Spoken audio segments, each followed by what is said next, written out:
কিয়ামত পর্যন্ত আগত মানুষের কাছে বার্তা পৌঁছায় দিচ্ছেন। আল্লাহ রাব্বুল আমিন বলছেন, ইন্নাল মুত্তাকিনা ফি জান্নাতিন ওয়া উয়ুন, নিশ্চয় আমি রব তোমাদেরকে জানায় রাখলাম, যারা মুত্তাকি হবে, আল্লাহর কাছে যারা মুত্তাকি হিসাবে একবার বিবেচিত হয়ে যাবে, আমি রব তাদেরকে বলছি ফি জান্নাতিন ওয়া উয়ুন, তারা উদ্যান এবং নহরমালা ঝর্ণামালার মধ্যে তারা থাকবে। জিজ্ঞাসা হচ্ছে আল্লাহ রাব্বুল আমিন এখানে মুত্তাকি দ্বারা কি বুঝান?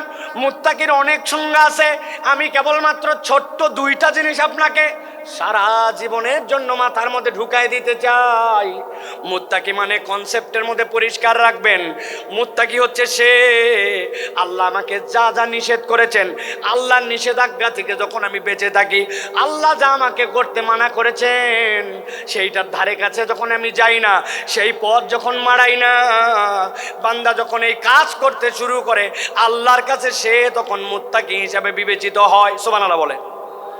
হযরত ওমর ফারুক রাদিয়াল্লাহু তাআলা আনহু, তার কাছে সে জিজ্ঞাসা করছে খলিফাতুল মুসলিমিন, তাকওয়ার পথটা কি, মুত্তাকি কাকে বলে? ছোট্ট কথায় হযরত ওমর ফারুক বলেছেন, তুমি কি কখনো এমন গিরিপথ দিয়ে চলেছো, পাহাড়ের মাঝ দিয়ে এক পাহাড় তার এক পাহাড় যাওয়া লাগবে, আবার ওই পথটার মধ্যে অনেক কাঁটার গাছ আছে, চলেছি, ওই রাস্তায় তুমি কেমনে চলেছো আমাকে একটু দেখাও। সাহাবী ডেমনস্ট্রেশন করে দেখাচ্ছেন খলিফাতুল মুসলিমিন আমিরুল মুমিনিন, যখন দেখেছি পাহাড়টা নিচু, আমার মাথা বেঁধে যাবে, মাথাটা নিচু দিছি, আবার যখন দেখছি উঠা লাগবে উঠছি, ডান দিকে ফিরা লাগবে ডানে ফিরছি, বাম দিকে কাত হওয়া লাগবে ফিরছি, আর আমার গায়ের মধ্যে যে কাপড়টা ছিল ওইটা যেন কোনো কাঁটার গাছের মধ্যে আটকায় না যায়, ওই জন্য কাঁটার গাছের মধ্যে আটকানোর থেকে বাঁচার জন্য কাপড়গুলা জড়ো করে করে আমি চলাফেরা করছি। হযরত ওমর ফারুক বলছেন, তুমি তো তাকওয়া বুঝেই ফেলছো, তাকওয়ার পথ তো এইটাই, হালাল হারামের সংমিশ্রণ আছে, আল্লাহর নিষেধাজ্ঞা আছে, অনেক কঠিন, কিন্তু তোমাকে যেহেতু বেরিয়ে যেতে হবে, তুমি বিবেচনা করে করে যখন চলো, এইটাই তোমার জন্য তাকওয়ার পথ। আল্লাহ বলছেন ওই তাকওয়ার পথে চলে যারা মুত্তাকি হবে, ইন্নাল মুত্তাকিনা ফি জান্নাতিন ওয়া উয়ুন, আমি রব্বুল আমিন তাদের জন্য জান্নাত আর তাদের জন্য ঝর্ণা রেখেছি। আল্লাহ ডাক দিয়ে বলবেন, উদখুলুহা বিসালামিন আমিনিন, ওর মধ্যে তোমরা নিরাপত্তার সাথে প্রবেশ করো। আল্লাহ মূলত বোঝাতে চান, আমার বান্দা যে একবার হবে, আমার এতাতকারী যে হবে, আমি তাকে জাহান্নামের জন্য সৃষ্টি করি নাই, আমি তাকে জান্নাত দিতে চাই। সুবহানাল্লাহ। আপনাদের কাছে অত্যন্ত গুরুত্বপূর্ণ মানুষেরা কথা শোনাবেন, এখানে আপনাদের কাছে কথা শোনাবেন শাইখুল হাদিস আল্লামা মামুন আল হক, শেখ আহমদুল্লাহ হাফিজাহুল্লাহ, মুফতি আমির হামজা, ডক্টর মিজানুর রহমান আজহারি, বিভিন্ন পর্যায়ের ব্যক্তিবর্গ আপনাদের কাছে কথা শোনাবেন। আমি আপনাদের কাছে আমার নির্ধারিত সময়ে কিছু কথা আল্লাহ রাব্বুল আলামিন যেন আমাদেরকে শুনে বলে, আল্লাহ রাব্বুল আলামিনের প্রিয় পাত্র এবং আমল করার নিয়তে কিছু কথা যেন আল্লাহ রাব্বুল আলামিন রাখার তৌফিক দান করেন, এজন্য আল্লাহ রাব্বুল আলামিনের কাছে তৌফিক কামনা করছি। সাথে সাথে যারা এরকম মহৎ উদ্যোগ নিয়ে এই বিশাল এক মাহফিলের আয়োজন করেছেন, এটি আমরা বলতে পারি একটি চ্যালেঞ্জ, এটি কোনো স্বাভাবিক বিষয় নয় যে এই রকমভাবে এত লক্ষ লক্ষ মানুষের যে আয়োজন করা। তো আল্লাহ রাব্বুল আলামিন যারা উদ্যোগ নিয়েছেন তাদেরকেও যেন বারাকা দান করেন, আর আমাদেরকে যেন আল্লাহ কবুল করেন, বলেন আল্লাহুম্মা আমিন। আপনারা এরকম আয়োজনে আসতে পেরে কি খুশি ভাই? এলাকায় তো আনন্দ, ঈদের মতো আনন্দ ছড়িয়ে পড়েছে, ঘরে ঘরে একটি ভিন্ন রকম মানুষের কাছে আবেগ কাজ করছে। কেননা কম বেশি মাহফিল অনেকই হয়, কিন্তু একসাথে 10-15 লক্ষ লোকের অ্যারেঞ্জমেন্ট এরকম চমৎকার পরিবেশে যেন একটি অনিন্দ সুন্দর বাগানে আমরা এসে গিয়েছি, এটা কিন্তু করা সকলের দ্বারা সম্ভব নয়, ঠিক কি না? এই জন্য আমি আপনাদের কাছে সহযোগিতা চাইব। আপনারা কোনো যদি মনে করেন যে এই জিনিসটি হওয়া দরকার, এই জিনিসটির ঘাটতি আছে, কর্তৃপক্ষকে বললে কর্তৃপক্ষ সেটার যথাযোগ্য ব্যবস্থা গ্রহণ করবেন ইনশাআল্লাহ। তবে আমরা কিছু কথা কোরআনুল কারীম থেকে শুনতে চাই। বিগত সময়গুলো আমাদের সামনে পেরিয়ে গেছে, যেই সময়গুলোতে এরকম আয়োজন করার ব্যক্তিরা ছিলেন, কিন্তু এরকম আয়োজন আমাদেরকে করতে দেওয়া হয় নাই, ঠিক কি না?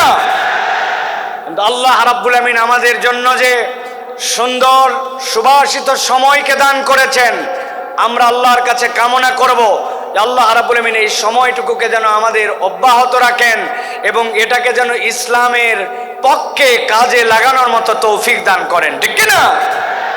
প্রিয় ভাইয়েরা, আল্লাহ রাব্বুল আমিন ইমানদারদেরকে পছন্দ করেন। ইমানদারদেরকে পছন্দ করেন বলেই আমিন তার পক্ষ থেকে ঘোষণা দিয়ে রেখেছেন, বিপদ আপদ বালা মুসিবত তোমার জীবনে যাই আসুক না কেন, তুমি যদি একটা দিক তোমার জীবনে ঠিক করে নিতে পারো, আল্লাহ রাব্বুল আলামিন বলছেন বাকি দিক ঠিক করে দেওয়ার দায়িত্ব তোমার রব্বুল আলামিন আল্লাহর। সুবহানাল্লাহ বলেন। আল্লাহ রাব্বুল আলামিন বলছেন কুরআনুল কারীমের মধ্যে, তাবৎ পৃথিবীর মানুষ কিয়ামত পর্যন্ত যারা আসবে তাদেরকে আল্লাহ রাব্বুল আমিন জানায় দিচ্ছেন, দুনিয়ার মানুষ, মা আসাবা মিন মুসিবাতিন ইল্লা বিইজনিল্লাহ। দুনিয়াতে তোমাদের যত বালা, যত পরীক্ষা, যত মুসিবত, যত ধরনের দুনিয়াতে তোমাদের সামনে বিপদ আপদ আসুক না কেন, আল্লাহ বলছেন কখনো বান্দা এইটা যেন ভাবে না যে এইটা আল্লাহ রাব্বুল আলামিনের জ্ঞানে বোধহয় নাই, আল্লাহ বোধহয় এ বিষয়ে বেখবর। আল্লাহ বলছেন তোমার জীবনে যত মুসিবত যাই আসুক না কেন, ইল্লা বিইজনিল্লাহ, আল্লাহর হুকুমের বাহিরে, আল্লাহর জ্ঞানের বাহিরে কোনোটি নয়। তাহলে আমাদের জিজ্ঞাসা, বিপদ আমাদের আসলো, মুসিবত আমাদের আসলো, নানান ধরনের কঠিন পরিবেশ পরিস্থিতি আমাদের উপর দিয়ে যায়, আল্লাহকে আমাদেরকে এইগুলা দিয়া পরীক্ষা করে করে মজা পান নাকি রব্বুল আলামিন? না না না, ঈমান এইটা নয়।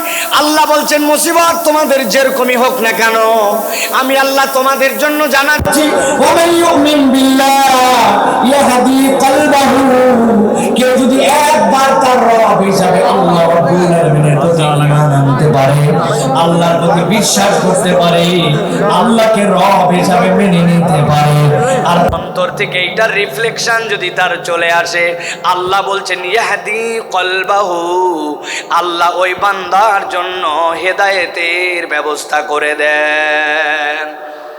কোরআনুল কারীম যে বলল আপনাকে ইয়াহদি কলবাহু, তাফসীরের ভিতরে এসেছে, তাফসীরে কবীরের ভিতরে, তাফসীর ইবনে আশুরের ভিতরে মুফাসসিরিনে কেরাম ব্যাখ্যা করছেন, একজন ইমানদার ব্যক্তিকে আল্লাহ যে বলেছেন ইয়াহদি কলবা, এইটা বলার উদ্দেশ্য ওই বান্দার যত বড় বিপদ হোক আর যত বড় মুসিবত হোক না কেন, সে যদি রব হিসাবে আল্লাহকে চিনে ফেলতে পারে, আল্লাহ তার অন্তরের ভিতরে এমন একটা প্রশান্তি ঢুকায় দিবেন, ওই হেদায়েতের প্রশান্তি তাকে কখনো আল্লাহর রাস্তা থেকে বিচ্যুত করবে না।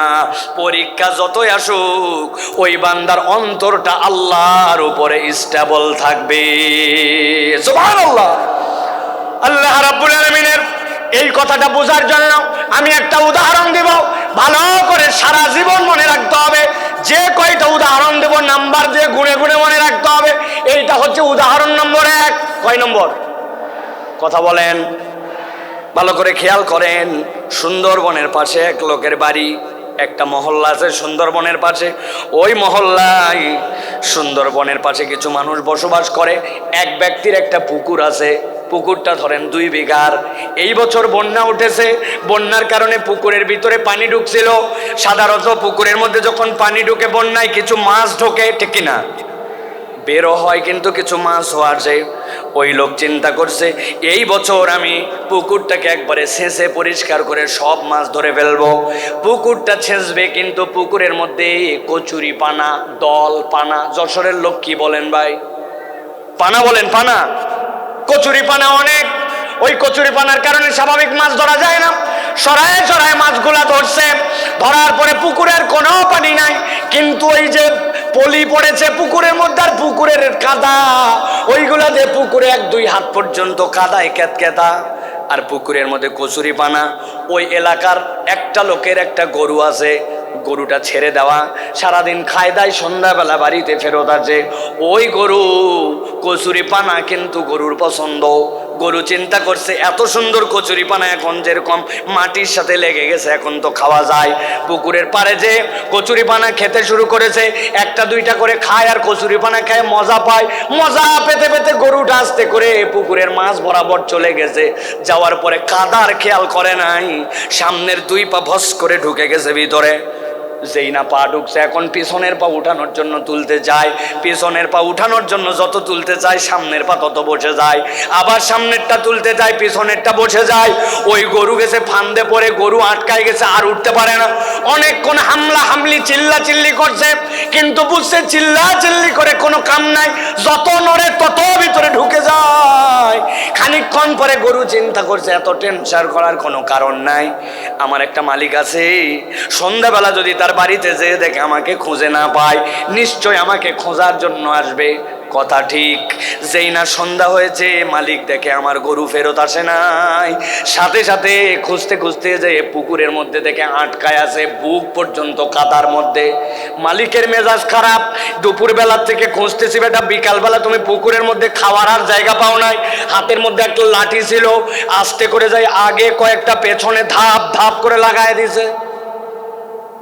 গরু তো চিৎকার করে উঠছে, কিন্তু গরু কিছু বলতেছে না, কারণ জানে এই মায়ের খাওয়ার যৌক্তিক কারণ আছে। মাঠটার খাওয়ার পর এখন মালিক দড়ি টড়ি নিয়ে এসে গলার মধ্যে লাগাইছে। লাগানোর পরে আরো কয়জনকে লোককে ডাক দিছে যে বাবা ধরো তো, টেনে টেনে একটু উঠানো লাগবে। গরুকে টেনে টেনে উঠাইছে, উঠানোর সময় গলা ছিলে গেছে, কোমরের মধ্যে ব্যথা পাইছে। কিন্তু ওই গরুকে উঠানোর পরে বালতি করে পানি নিয়ে খড় দিয়া পিট পেট ডলে টলে পরিষ্কার করে গোয়ালের মধ্যে তুলছে। ঠিক ওই রাত্রে ধরেন একটা ঘটনা ঘটে গেছে। একটা বাঘ সুন্দরবন ছেড়ে মহল্লার মধ্যে আসছে, একটা হরিণ তারা করে ধরবে। এমন সময় হরিণটা যখন পালায় যাচ্ছে, বাঘের আর আইডিয়া নাই যে পুকুরের মধ্যে পানি আছে না নাই, লাফ দিছে একটা লম্বা করে, কিন্তু পুকুর পার হতে পারে নাই, মধ্যে বরাবর পড়ছে। ও তো মনে করছে হয়তো পানি আছে, যেহেতু পুকুর ভর্তি কচুরিপানা, ধাপ করে পুকুরের মধ্যে যেই না পড়ছে, 2 হাত 2.5 হাত কাদা, ক্যাত ক্যাত করে কাদার মধ্যে আটকায় গেছে। বাঘের শক্তি অনেক, কিন্তু যতই ওঠার চেষ্টা করছে 10-15 মিনিট উঠতে পারে না। কাদার ঠেলায় ক্যাত ক্যাতায় বুক পর্যন্ত আটকায়, এক পর্যায়ে শক্তি নিঃশেষ, বুক পর্যন্ত আটকায়। সারা রাত যখন সে আটকায় গেছে, তখন জোরে জোরে করে 2টা হুঙ্কার ছাড়ছে। এলাকার মানুষ মনে করছে হায় হায়, মহল্লার মধ্যে বাঘ ঢুকে গেছে, দরজা লাগাও, খিল লাগাও, বাচ্চা কাচ্চা সামলাও। যে যার বাচ্চা কাচ্চা সামলায় টামলায় রাত কোন রকম ভয়ে ভয়ে পার করছে, কেউ ঘুমায় নাই। সকাল যখন হয়েছে, 1-2জন সাহসী লোক বেরিয়ে দেখতেছে বাঘের খবর কি। একজন খবর দিছে, আরে বাঘ তো নিজে মারতে আসে নাই, উল্টা ফান্দে পড়ছে। দেখ দেখ পুকুরের মধ্যে বাঘ আটকায় আছে, যার কাছে যা ছিল বাঁশ লাঠি সবগুলা নিয়ে যায় ধামা ধাম মার। একজন ইয়াং ছেলে বলছে চাচা একটু সাইড দেন। বলে তুই কই যাবি? বলে আমি ছোট মানুষ, কিন্তু বড় হয়ে যেন গল্প করতে পারি, আমি পিটায় বাঘ মারছিলাম, আমাকে একটু মারার চান্স দেন। আরেক মহিলা কোলে করে বাচ্চা নিয়ে আসছে, বাচ্চা নিয়ে আসে বলছে আপনার বলে আমার ছোট বাচ্চা, কোলের বাচ্চা, কিন্তু হাতে একটা লাঠি আছে বাবা, জীবনে একটা সুযোগ অন্তত দাও যাতে বাঘকে একটুখানি আমি মারতে পারি। বাঘ মারে অন্তত বড় হয়ে বলতে পারবে মায়ের কোলে থেকে বাঘ মারছে। কথা ঠিক কি না? ভালো করে বোঝেন, জিজ্ঞাসা করব, মুসলমান সারা দেশ থেকে এখানে আসছেন, আপনারা শুধু যশোরের না, জিজ্ঞাসা করে উত্তর দেন, আপনার আমার দৃষ্টিভঙ্গিতে একটা গরু বেশি শক্তিশালী না বাঘ? কথা বললেন না, শুনতে পাই নাই। গরু না বাঘ? বাঘ বেশি শক্তিশালী, কিন্তু গরুর একজন স্থানীয় মালিক থাকার কারণে, একজন তত্ত্বাবধায়ক থাকার কারণে, কাদার মধ্যে আটকানোর পরেও সন্ধ্যাবেলা তুলে নিয়ে গেছে। কিছু মায়ের হয়তো খাইছে, কিন্তু বিপদ থেকে উদ্ধার পাইছে। কিন্তু বাঘের স্থানীয় মালিক না থাকার কারণে যতই শক্তি থাক, আটকাইছে তো আটকাইছে, উল্টা বাঁশ জলা খায় মরা লাগছে। ঠিক না? আমার আল্লাহ রাব্বুল আলামিন বলছেন, মা আসাবা মিন মুসিবাতিন ইল্লা বিইذنিল্লাহ ওয়া মান ইউমিন বিল্লাহ ইয়াহদি কলবাহু ওয়াল্লাহু বিকুল্লি শাইইন আলীম।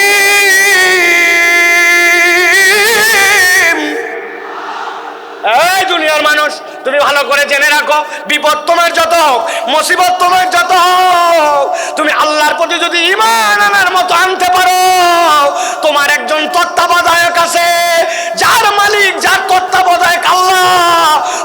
কেউ তাকে দাম না দিলে ওই লোকের কোনো ভয় পাওয়ার কারণ নাই। আর যদি মনে করেন আমেরিকা আমার তত্ত্বাবধায়ক, কানাডা আমার তত্ত্বাবধায়ক, পাশের দেশ আমার তত্ত্বাবধায়ক, তাহলে আমি আপনার কাছে একটা কথা পরিষ্কার করে জানতে চাই এবং বুঝাতে চাই। বুঝে থাকলে বলবেন তো ভাই, আমেরিকা কি আল্লাহর দুনিয়ার ভেতরে না বাইরে? কানাডা কি আল্লাহর দুনিয়ার বাইরে না ভেতরে? পাশের দেশটা কি আল্লাহর দুনিয়ার ভেতরে না বাইরে? তাহলে আপনি বাংলাদেশ থেকে টপকায়া দেশের বাইরে যায় কেমনে ভাবতেছেন আল্লাহর দুনিয়ার বাইরে? ধরে না ধরে না ধরে না, ধরলে আল্লাহ ছাড়ে না। কেবল তো খেলা শুরু, ঠিক কি না? আপনারা ফুটবল খেলছেন না? ফুটবল খেলা কেমনে হয় দেখছেন আপনারা? সেন্টার থেকে খেলা শুরু। কোথা থেকে? সেন্টার থেকে খেলা শুরু হয়। এই পা ওই পা, এই পা এই পা করতে করতে আস্তে করে বল যখন ডি বক্সের মধ্যে যায়, তারপরে চূড়ান্ত শট করে গোল দেওয়া হয়, ঠিক না? যারা তওবা না করে আল্লাহর কাছে ফেরত আসবে না, আর মনে করবে যে আমি অল্প একটু আয়ত্তের বাহিরে চলে গেলাম, গ্রেপ্তারের বাহিরে চলে গেলাম, দেশের বাহিরে চলে গেলাম আর বেঁচে গেলাম, আপনি আসলে বাঁচেন নাই। এখন পর্যন্ত আসল ধরাটাই খান না। ভালো করে কথা বোঝেন, ঠান্ডা মাথায় কথাগুলো বোঝেন। সময় বড় সংক্ষেপ, কিন্তু কথাগুলো অত্যন্ত আপনাদের হৃদয়ের মধ্যে নিয়ে যাওয়ার। এখন কথা হলো বিপদ আল্লাহ রাব্বুল আমিনের নলেজের মধ্যে। আল্লাহ রাব্বুল আমিন ইমানদারকে উদ্ধারও করে দিতে চান। আল্লাহ রাব্বুল আমিন ওই বান্দার সকল বিষয়ে খবর রাখেন। এ বিষয়ে কি আমরা একমত? ঠিক আছে। এবার আল্লাহ বলছেন, আমার বান্দা, তোমাকে আমি বিপদ থেকে বাঁচায় দিতে চাই, তোমাকে আমি উদ্ধার করে দিতে চাই। আমি রব্বুল আমিন তোমাকে কল্যাণের রাস্তা দেখাতে চাই। কিন্তু রব্বুল আমিন বলছেন, আমি বান্দাকে যখন বাঁচাতে চাই, আমি রব্বুল আলামিনের একটা তরিকা আছে। উদাহরণ নম্বর 2। কয় নম্বর? কথা বললেন না ইয়াংরা? কয় নম্বর? ওই যে ডান পাশে তাকান, ডান পাশে 3তলা 4তলা বিল্ডিং দেখা যায়, দেখতে পাচ্ছেন? ওই দেখেন 4তলার মধ্যে আলো জ্বলে, 4তলার মধ্যে জানলা খোলা, ফ্যানটা ঘুরতেছে। এখন আপনাকে যদি কেউ বলে 4তলার মধ্যে যেহেতু আলো জ্বলতেছে, 4তলার মধ্যে ফ্যান চলতেছে, তাহলে আপনার স্বাভাবিকভাবে বিবেচনায় কি আসবে? এই বিল্ডিংয়ের 4তলায় মানুষ থাকে না? থাকে না? মানুষ থাকে। কিন্তু আপনার এলাকার এক ছেলে বলতেছে, যতই মানুষ থাক, যাই থাক না কেন, আমি শিওর এইটাতে ওঠার জন্য কোনো সিঁড়ি নাই, এইটাতে ওঠার জন্য কোনো লিফট নাই, এইটাতে ওঠার জন্য কোনো মই নাই। যতই মানুষ থাক, এই আপনার এলাকায় ওই ছেলেকে, ওই লোককে কি বলবেন? কেন? ওই লোকের পাগল। পাগল বলবেন কেন? বলবেন স্ক্রু ঢিল, ঠিক কিনা? আন্দাজি হুজুর যা বলে তার সাথে হো বলেন না। মানুষের স্ক্রু থাকে নাকি? বলে হুজুর, ওই পাগল আর স্ক্রু ঢিল এইটা আক্ষরিক অর্থে নয়, এইটা রূপক অর্থে। ওই লোকটার ব্রেনে অসুবিধা আছে, তাছাড়া 4তলায় মানুষ থাকে আর সিঁড়িও নাই, লিফটও নাই, এইটা হতে পারে না, ঠিক কিনা? আমার আল্লাহ রাব্বুল আমিন বলছেন, বিপদ আছে, বালা মুসিবত আছে, সব আছে, কিন্তু আমি রব্বুল আমিন তোমাকে উদ্ধার করতে চাই। গভীর মনোযোগ দেন। আল্লাহ সিঁড়ি বর্ণনা করতেছেন, এবার কিভাবে তুমি উদ্ধার পাবে। আল্লাহ বলছেন, ওয়াতিউল্লাহ ওয়াতিউর রাসূল ফাইন তাওয়াল্লাইতুম ফাইন্নামা আলা রাসূলিনাল বালাগুল মুবিন। আমার রব্বুল আমিন বলছেন, বান্দা, তোমাকে আমি বিপদ দিয়েছি শেষ করে দেওয়ার জন্য নয়, ধ্বংস করে দেওয়ার জন্য নয়। দুনিয়ার কোনো মানুষকে আমি জাহান্নামে দেওয়ার জন্য সৃষ্টি করি নাই। আমি আল্লাহ তোমাকে সিঁড়িটা বলে দিতে চাই। আল্লাহ বলছেন, 1 নম্বর সিঁড়ি, ওয়াতিউল্লাহ। 1 নম্বরে আল্লাহ রাব্বুল আলামিনের পূর্ণ ইতাআত করা লাগবে। আমি আপনাদের কাছে জিজ্ঞাসা করতে চাই, অত জোরে না বললেও সমস্যা নাই, কিন্তু বুঝে সুঝে বলবেন। আল্লাহ রাব্বুল আলামিনের যে ইতাআত করা লাগবে, এ বিষয়ে কি আমাদের কোনো সন্দেহ আছে? কিন্তু আমরা কি আল্লাহ রাব্বুল আলামিনের পূর্ণ ইতাআত করি? আমরা পূর্ণ এতাত করি না। এই মাহফিল এরকম নয় আমি খালি একচেটিয়া বলে যাব আর আপনি খালি শুনে যাবেন আর হ হ করে যাবেন।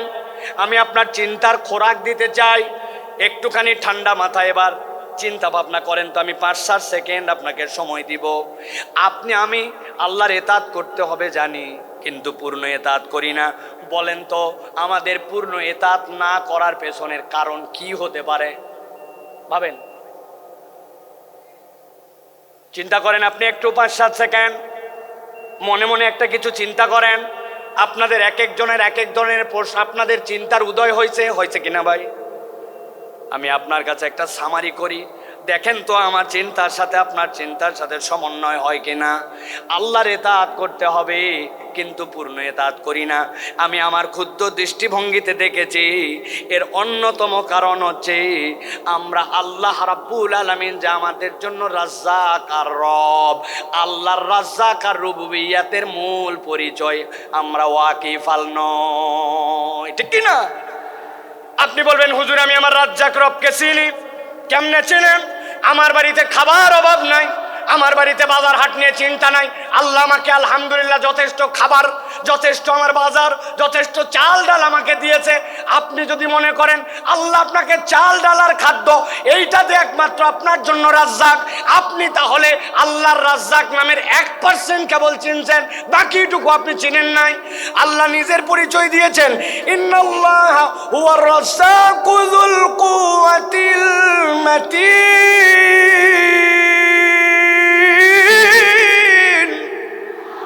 আল্লাহ বলছেন বান্দা জেনে রাখো আমি তোমার এমন রব যুল কুওয়াতিল মাতিন, যেই রবের রাজ্জাকের ব্যাপারে তুমি বান্দা বেখবর। আমি আপনার কাছে একটু বুঝাতে চাই যে রাজ্জাকের আল্লাহর এই রাজ্জাকের বোধ আমার মধ্যে আসলে আমি কিভাবে আল্লাহকে মেনে নিতাম। একটু ঠান্ডা মাথায় আপনাদের কাছে জিজ্ঞাসা করব, আপনারা বুঝে সুঝে উত্তর দিবেন। আপনাদের বাড়িতে বাথরুমে আপনারা স্যান্ডেল ব্যবহার করেন? কথা বলেন। বাথরুমে টয়লেটে স্যান্ডেল ব্যবহার করেন? আমরা তো অন্তত বাঙালিরা আলহামদুলিল্লাহ দিকে আগায়া। পার্শ্ববর্তী দেশের কথা বাদ দিলাম, ওরা এখন পর্যন্ত তো খালি টয়লেটে বাথরুম করুন বাথরুম করুন এই বিজ্ঞাপনই শেষ করতে পারে নাই। ওরা এখনো তো সভ্যই হতে পারে নাই। কিসের আন্দাজি ফাপড় দালালি করো তোমরা? এখনো জায়গা মতো বাথরুম করতে শিখো নাই। মুখ ঢাকায় বসে থাকে, পিছনে সবাই দেখে, মনে করে আমি দেখতেছি না মানে কেউ দেখতেছে না। ভালো করে বোঝেন, আপনার আমার টয়লেটের মধ্যে বাথরুমের মধ্যে স্যান্ডেল আছে না? বলবেন হুজুর বাথরুমের টয়লেটের স্যান্ডেলের সাথে আবার রাজ্জাক কেমনে বুঝলেন? ভালো করে খেয়াল করেন। আপনাকে বলছে আপনার স্ত্রী, আপনার মা, বাবারে তোর আব্বা বাথরুমে গেছিল, পা পিছলায় গেছে। কেন পা পিছলালো মা? জুতার তলাটা ক্ষয়ে গেছে রে বাপ, নতুন একটা স্পঞ্জ স্যান্ডেল নিয়ে আসিস তো, কেননা জুতা দেখতেছি নিচে পিছলা হয়ে গেছে। আপনার আমার এরকম হয় কিনা? আপনার আমার জুতার তলা পিছলা হয়। কতটুকু আপনি বাথরুমে স্যান্ডেল ব্যবহার করেন একবার খেয়াল করে দেখেন। ঢুকলেন একটু, পড়লেন একটু, বেরোলেন, কিন্তু ওই জুতার তলা ক্ষয় যায়, 6 মাস টিকে না। কিন্তু আপনি আমি দুনিয়ার বুকে এত চলাফেরা করলাম, কত ফুটবল খেললাম, কত ধান লাগালাম, কত মাটির মধ্যে দিয়ে হাঁটা চলা করলাম, বয়স বাড়তে বাড়তে 20, 30, 40, 50 বছর হয়ে গেল। আপনি একবার ভাবলেন না আপনার পায়ের তলার জুতার তলা ক্ষয়ে যায়, কিন্তু আপনার পাও তো ক্ষয়ে যেতে পারতো। বান্দার পায়ের তলা যদি খোয়াইতো তাহলে যশোর অঞ্চলে যেগুলার বয়স 60-70 বছর, রাস্তায় খালি কাল্লাগুলা ঘোরাফেরা করার কথা। কিন্তু রব্বুল আলামিন আপনাকে রিজিক দিলেন, এইটা আপনার রিজিক যে আপনার পায়ের তলা খোয়ায় না। 19 বছর হলেই চুল রাখছি মাথায়, সুন্নত, কিন্তু এই চুল বড় হওয়ার পরে কাটছি কত শতবার, হিসাব নাই। কিন্তু আপনি কল্পনা করছেন মাথার চুল কত কাটলেন, কিন্তু ভুরুর চুল কতবার কাটা লাগছে? না, আপনার ভুরুর চুল কাটা লাগে নাই, মাথার চুল কাটা লাগছে। যেখানে যা করা লাগবে রব্বুল আমিন এইগুলা সমন্বয় করে আপনার জন্য দিলেন। আঙ্গুল, এই নখগুলো আপনি কত কাটলেন? বুধবার, বৃহস্পতিবার, শুক্রবারে আসার আগে, আপনি জুমাবারে আসার আগে নেলগুলা কেটে ফেলেন। নখগুলা বাড়লো, কিন্তু ওই 2 বছর বয়সে আপনার দাঁত উঠে গেছে। অনেক বাচ্চা কাচ্চার 13-14 মাসেও দাঁত উঠে যায়। ওই দাঁত ওঠার পরে এই যে আমার দাঁত এই পর্যন্ত এসে দাঁড়ায় গেল, 70 বছর দাঁত আর বাড়লো না, কিন্তু নখ বেড়ে গেল। কে আপনার এইটা নিয়ন্ত্রণ করে? আল্লাহ বলছেন তুমি চিনতে পারো নাই, তোমার রব যিনি রাজ্জাক তিনি এইগুলা তোমার জন্য নিয়ন্ত্রণ করে। ভালো করে বোঝেন। আল্লাহ বলছেন আতিউল্লাহ, আল্লাহকে ইতাআত করো। আর আপনি আল্লাহ রাব্বুল আলামিনের কোন নিয়ামত খুঁজে পান না? আপনি কখনো কল্পনা করেন নাই যে দুনিয়ার মানুষ যা কিছু করে অবচেতন মনে বেশি করে? বুঝাতে পারি নাই? মানুষ চেতন মনে নয়, অবচেতন মনে বেশি কাজ করে। বলবেন হুজুর কেমনে? ভালো করে খেয়াল করেন। এই যে Sakina medical, Ad-din medical college হাসপাতাল, বুকের মধ্যে ব্যথা আপনার, ডাক্তারের কাছে আসছেন, ডাক্তার বলছে আপনার বুকের সমস্যা, হার্টে, তবে এটা বাঁচার উপায় আছে। কি উপায় ডাক্তার সাহেব? বলেন আমি আরো বাঁচতে চাই। পরামর্শ দিছে, কোনো টেনশন নাই, তবে একটা সাবধানতা অবলম্বন করতে হবে। 1 মিনিটে আপনাকে শ্বাস নিতে হবে 20 বার। যদি 21 বার নেন ঝামেলা আছে, আর যদি 19 বার নেন ঝামেলা আছে। এখন আপনি বাড়িতে আসছেন প্রেসক্রিপশন নিয়ে, এরপরে আপনি এখন হাতে সব সময় শুধু ঘড়ি, কারণ আপনাকে 1 মিনিটে কয়বার শ্বাস নিতে বলছে? 20 বার। 21 বার নিলেও ঝামেলা, 19 বার নিলেও ঝামেলা। ওই লোক এখন নিঃশ্বাস নাই, 1 2 3 4 5 6 8 9 10, সারাদিন খালি গুনে আর নিঃশ্বাস নেয়।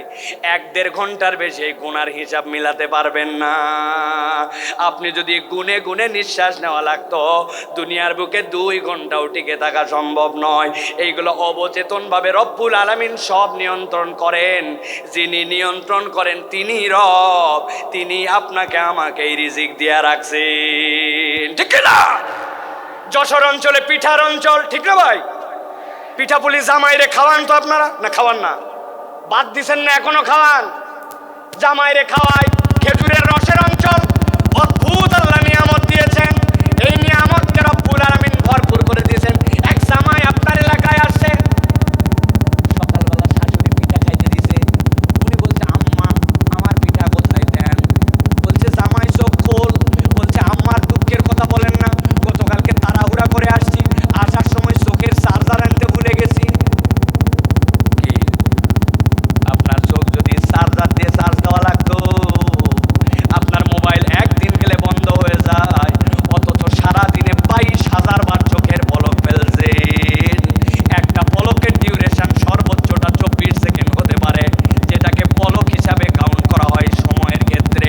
কিন্তু আপনি 22,000 বার চোখের পলক ফেলেছেন, কোনোদিন হিসাব করেন নাই।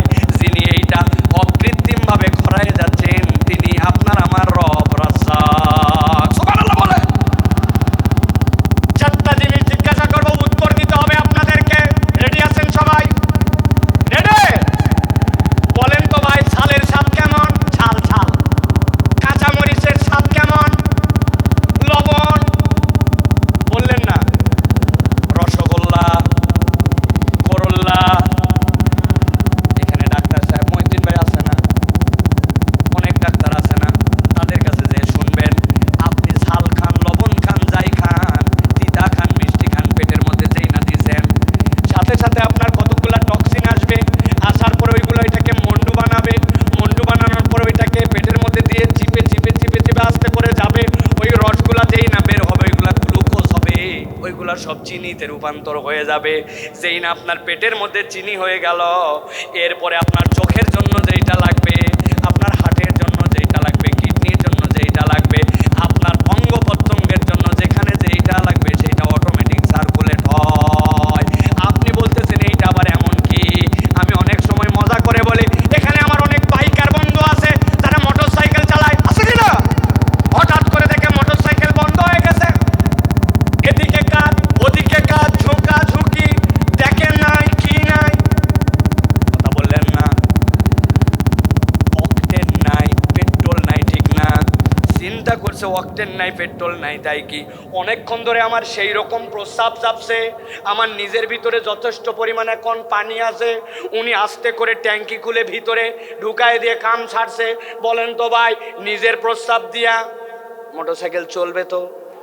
ও ভাই বুঝেন না, মনে হয় চলবে না। কেন চলবে না?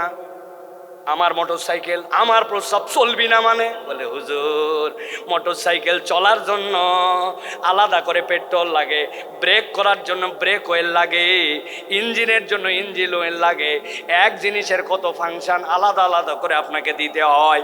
আর আপনি খেয়ে নিচ্ছেন আপনার বডিটাকে চলানোর জন্য, আপনাকে টেনশন করতে হয় না, সবগুলোকে প্রক্রিয়া করে রব্বুল আলামিন চলান।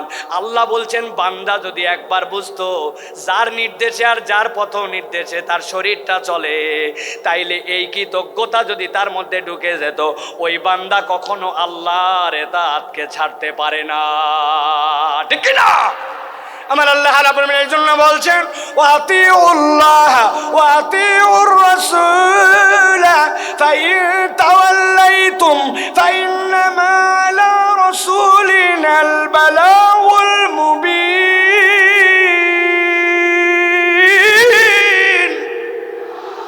এই দুনিয়ার মানুষ, তোমাকে আমি ধ্বংস করে দেওয়ার জন্য সৃষ্টি করি নাই, আমি তোমাকে নিষ্কৃতি দেওয়ার জন্যই সৃষ্টি করেছি। তবে আমি তোমার জন্য সিঁড়ি বলে দিচ্ছি। এক নম্বর সিঁড়ি হচ্ছে আতিউল্লাহ, আল্লাহর ইতাআত তোমার জীবনে লাগবে। আর আল্লাহর অনুসরণ করার পরে আল্লাহর অনুসরণটা আমার নবীর তরিকায় হওয়া লাগবে। তোমার জীবনে যদি আল্লাহর নবী ঢুকে যায় আর আল্লাহর ইতাআত পূর্ণাঙ্গ হয়ে যায়, আল্লাহ বলছেন ইয়াহদি কলবাহু, ওই বান্দার যত বড় মুসিবতই হোক না কেন, তার জন্য হেদায়েতের পথ দেখানো রব্বুল আলামিনের কাজ। সুবহানাল্লাহ। আল্লাহ সাথে সাথে এটাও বলছেন তোমাদের মধ্যে কতগুলা গাদ্দার আছে, পণ্ডিত আছে, শুনলাম না আল্লাহর কথা, না শুনলে কি হবে? আছে না? আল্লাহ বলছেন কিছুই হবে না। ফাইন তাওয়াল্লাইতুম ফাইন্নামা আলা রাসূলিনাল বালাগুল মুবিন।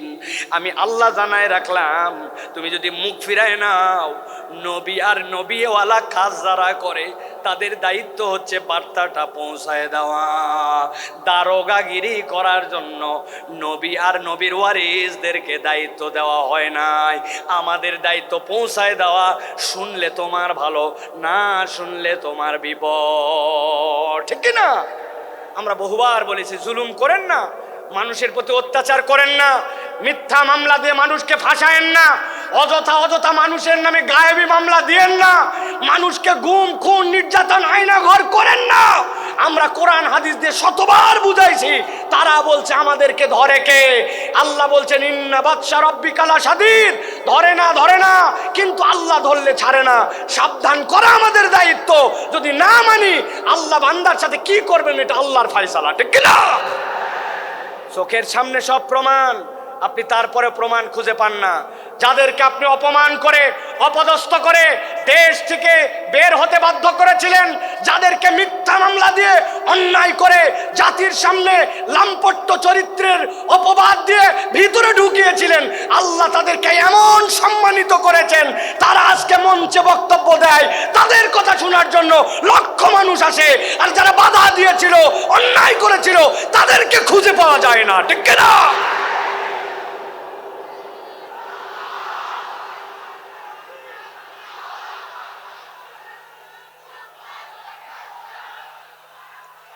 প্রিয় ভাইয়েরা, যুগে যুগে জালিমদের ব্যাপারে আল্লাহ রাব্বুল আলামিন একটা কথা বলেছেন, খবরদার তোমরা এটা মনে করো না আল্লাহ রাব্বুল আলামিন জালেমদের ব্যাপারে গাফেল। আল্লাহ জালেমদের ব্যাপারে গাফেল নন। আল্লাহ রাব্বুল আলামিন খবর রাখেন, কিন্তু আল্লাহ রাব্বুল আলামিন কিভাবে ধরবেন এটা তোমার হিসাবের মধ্যে কুলাবে না। আজকে আল্লামা মামুনুল হক আপনাদের সামনে কথা বলবেন। এই একটা মানুষকে নিয়ে যে পরিমাণ অপমান অপদস্থতা তারা দেখিয়েছে, একজন আলেমে দ্বীনের হাতের মধ্যে হাত করা লাগিয়েছে, পায়ের মধ্যে ডান্ডা বেরি লাগিয়েছে, মাথার মধ্যে বারবার বলেছেন আমাদের ভয় নাই, হেলমেটটা পরায়ও না, শুধু জাতির কাছে অপদস্থ করার জন্য মিথ্যা বুলেট প্রুফ জ্যাকেট, মিথ্যা মাথার মধ্যে হেলমেট, এইগুলো দিয়ে আলেমকে অপমানিত করতে চেয়েছে। আল্লাহ দেখায় দিয়েছেন অপমান যারা করেছিলে আজকে তোমাদের পরিণতি কি। এই জন্য আমরা বলতে চাই, এখনো যারা আছেন, আগামীতেও যারা আসবেন, আপনারা যদি মনে করেন একদল গেছে আমরা সামনে বাপের বেটা, আপনাদেরকেও সতর্ক করতে চাই, আলেম ওলামা, ইসলামপন্থী, কোরআনওয়ালা, তাদের সাথে বেয়াদবি করলে দুনিয়া আখিরাতে আল্লাহ তাদেরকে ছাড় দিবে না। সাবধান হয়ে চলবেন, সাবধান হয়ে চলবেন। এটা আমাদের কথা নয়, আল্লাহ রাব্বুল আলামিনের কথা। আল্লাহ রাব্বুল আলামিন বলছেন, ভালো করে জেনে রাখো দুনিয়ার মানুষ, ওয়ামা খলাকতুল জিন্না ওয়াল ইনসা ইল্লা লিয়াবুদুন। আমি জিন আর ইনসান এখানে কাউকে খাস আর আম করি নাই, কোনোভাবে তোমাদেরকে আল্লাহর ইবাদতের জন্য সৃষ্টি করেছি। অতএব তুমি যদি আল্লাহর আবদ হও, সেটা যেখানেই হোক না কেন, আল্লাহর উবুদিয়্যাতের মধ্যে ঢুকতে পারলে নিষ্কৃতির পথ আছে। আল্লাহর উবুদিয়্যাতের মধ্যে ঢুকতে না পারলে বাঁচার দ্বিতীয় কোনো রাস্তা নাই। আল্লাহ রাব্বুল আলামিন আমাদেরকে যেন এই কথাগুলি বোঝার তৌফিক দান করেন, বলেন আল্লাহুম্মা আমিন। প্রিয় ভাইরা, আমি মূল আলোচনার মধ্যে প্রবেশ করব, তবে তার আগে এতক্ষণ যেটি বললাম এটা আমার নিজস্ব চিন্তা চেতনায় আমি খেয়াল করে দেখেছি। আমাদের যে মাহফিলগুলো হয়, এই মাহফিলগুলোতে আমাদের যারা শ্রোতারা আসেন তারা একটু এলোমেলো বাউন্ডারিহীন আসেন। কি শুনলাম আর কি শুনবো, খানিকক্ষণ আসলাম, স্লোগান দিলাম, তাকবীর দিলাম, হই হই করলাম, চলে গেলাম। এই মাহফিল বড় মাহফিল, লোক দেখানোর মাহফিল করে লাভ নাই। এই জন্য আমি চিন্তা করি যেখানেই যাই আগে অন্তত একটু আল দেই, আল বাঁধা। আল চেনেন আপনারা? ভাই আল যদি না থাকে পানি বাঁধবে? কথা বললেন না, পানি বাঁধবে? আসলে আমাদের থেকে অনেক ডিস্টেন্স হয়ে গেছে আপনাদের, তাই না ভাই? একটু দূরে চলে গেছেন আপনারা। প্রিয় ভাইয়েরা, আল যদি না থাকে তাহলে পানি যেরকম বাঁধে না, তো আমাদের জীবনে আমি যে কথাটা শুনবো এই কথাটার আগে একটা আল লাগবে, যে আমি কেন এই কথাটা শুনতেছি, এই কথাটা আমার শোনা কেন জরুরি। আমি তো আল্লাহ রাব্বুল আলামিনের পূর্ণ ইতাআতে ঢুকতে চাই, কিন্তু আমার জীবন ভর এমন অপরাধ, এমন ভুলভ্রান্তি যে আমি কোনো লাইন খুঁজে পাই না, আমি কোন লাইনে যাব। তো ওই লাইনটা বোঝানোর আগে আমি একটু আল দিলাম। এখন আপনাদের সহযোগিতা নিয়ে আমরা সরাসরি একটু তাফসীরের মধ্যে প্রবেশ করতে চাই। আপনারা প্রবেশ করতে চান? আছেন আপনারা ইনশাআল্লাহ? কারা কারা আছেন দুই হাত উঁচু করে একটু দেখান। কথা বলবেন না, কোনো কথা বলবেন না, চুপচাপ হাত নামান, হাত নামান, হাত নামান, হাত নামান। থামেন থামেন, তাকবীর দিয়েন না ভাই, কত সময় সংক্ষেপ, আপনাদের অনেক আবেগ আমরা জানি, তাকবীর দিয়েন না। একটু আপনাদের মোবাইলের লাইট আছে? আছে? একটু শার্ট করে 5 সেকেন্ড সময় দিলাম, জ্বলায় ফেলেন দেখি। হ্যাঁ, একটু জ্বলায় ফেলেন। যার যার মোবাইল আছে কথা বলবেন না, একটা কথা হবে না, একজনও না। জ্বলাইছেন?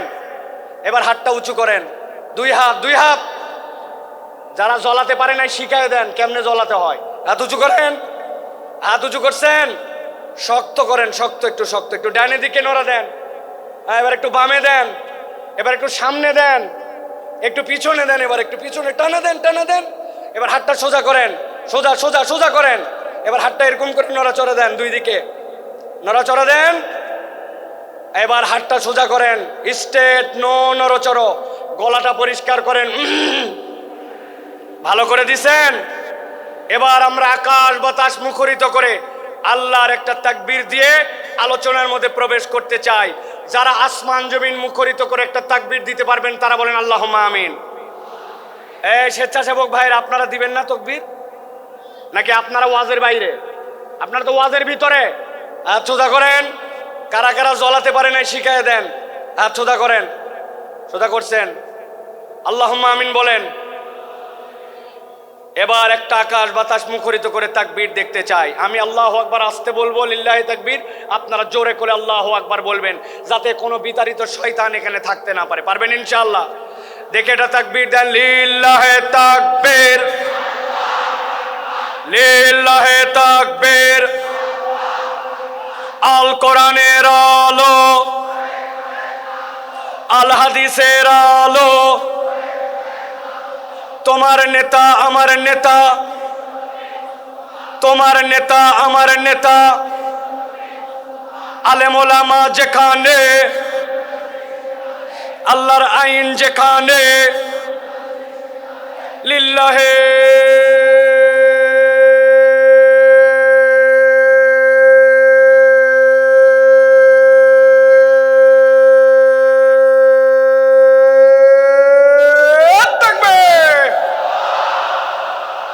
আলহামদুলিল্লাহ। হাত নামান, চুপ করে বসে যান, একটার কোনো কথা হবে না। এখন আমরা বিতাড়িত শয়তান থেকে আশ্রয় প্রার্থনা করে সরাসরি কোরআনুল কারীমের মধ্যে প্রবেশ করব। দাঁড়ায় বসে মহিলা প্যান্ডেলে, ছেলেদের প্যান্ডেলে, স্টেজে, এলইডি মনিটরের সামনে, ভিতরে বাহিরে, দেশে বিদেশে, কাছে দূরে, বাংলাদেশে লাইভে, নন লাইভে, যে যেখান থেকে দেখতেছেন সকলে একসাথে সমস্বরে আমার সাথে পড়েন, আউযু বিল্লাহি মিনাশ শাইতানির রাজিম, বিসমিল্লাহির রাহমানির রাহিম, ইন্নাল মুত্তাকিনা ফি জান্নাতিন ওয়া উয়ুন, উদখুলুহা বিসালামিন আমিনিন। আমার আল্লাহ রাব্বুল আলামিন কিয়ামত পর্যন্ত আগত মানুষের কাছে বার্তা পৌঁছায় দিচ্ছেন। আল্লাহ রাব্বুল আলামিন বলছেন, ইন্নাল মুত্তাকিনা ফি জান্নাতিন ওয়া উয়ুন, নিশ্চয় আমি রব তোমাদেরকে জানায় রাখলাম, যারা মুত্তাকি হবে, আল্লাহর কাছে যারা মুত্তাকি হিসাবে একবার বিবেচিত হয়ে যাবে, আমি রব তাদেরকে বলছি, ফি জান্নাতিন ওয়া উয়ুন, তারা উদ্যান এবং নহরমালা, ঝর্ণামালার মধ্যে তারা থাকবে। জিজ্ঞাসা হচ্ছে, আল্লাহ রাব্বুল আলামিন এখানে মুত্তাকি দ্বারা কি বুঝান? মুত্তাকির অনেক সংজ্ঞা আছে, আমি কেবলমাত্র ছোট্ট দুইটা জিনিস আপনাকে সারা জীবনের জন্য মাথার মধ্যে ঢুকাই দিতে চাই। মুত্তাকি মানে কনসেপ্টের মধ্যে পরিষ্কার রাখবেন, মুত্তাকি হচ্ছে সে আল্লাহ আমাকে যা যা নিষেধ করেছেন, আল্লাহর নিষেধাজ্ঞা থেকে যখন আমি বেঁচে থাকি, আল্লাহ যা আমাকে করতে মানা করেছেন সেইটার ধারে কাছে যখন আমি যাই না, সেই পথ যখন মারাই না, বান্দা যখন এই কাজ করতে শুরু করে, আল্লাহর কাছে সে তখন মুত্তাকি হিসাবে বিবেচিত হয়। সুবহানাল্লাহ বলে। হযরত ওমর ফারুক রাদিয়াল্লাহু তাআলা আনহু, তার কাছে এসে জিজ্ঞাসা করছে খলিফাতুল মুসলিমিন, তাকওয়ার পথটা কি? মুত্তাকি কাকে বলে? ছোট্ট কথায় হযরত ওমর ফারুক বলেছেন, তুমি কি কখনো এমন গিরিপথ দিয়ে চলেছো, পাহাড়ের মাঝ দিয়ে এক পাহাড় তার এক পাহাড় যাওয়া লাগবে, আবার ওই পথটার মধ্যে অনেক কাঁটার গাছ আছে? চলেছি। ওই রাস্তায় তুমি কেমনে চলেছো আমাকে একটু দেখাও। সাহাবী ডেমনস্ট্রেশন করে দেখাচ্ছেন, খলিফাতুল মুসলিমিন আমিরুল মুমিনিন, যখন দেখেছি পাহাড়টা নিচু, আমার মাথা বেঁধে যাবে, মাথাটা নিচু দিছি, আবার যখন দেখছি উঠা লাগবে উঠছি, ডান দিকে ফিরা লাগবে ডানে ফিরছি, বাম দিকে কাত হওয়া লাগবে ফিরছি। আর আমার গায়ের মধ্যে যে কাপড়টা ছিল ওইটা যেন কোনো কাঁটার গাছের মধ্যে আটকায় না যায়, ওই জন্য কাঁটার গাছের মধ্যে আটকানোর থেকে বাঁচার জন্য কাপড়গুলা জড়ো করে করে আমি চলাফেরা করছি। হযরত ওমর ফারুক বলছেন, তুমি তো তাকওয়া বুঝেই ফেলছো, তাকওয়ার পথ তো এইটাই, হালাল হারামের সংমিশ্রণ আছে, আল্লাহর নিষেধাজ্ঞা আছে, অনেক কঠিন, কিন্তু তোমাকে যেহেতু বেরিয়ে যেতে হবে, তুমি বিবেচনা করে করে যখন চলো, এইটাই তোমার জন্য তাকওয়ার পথ।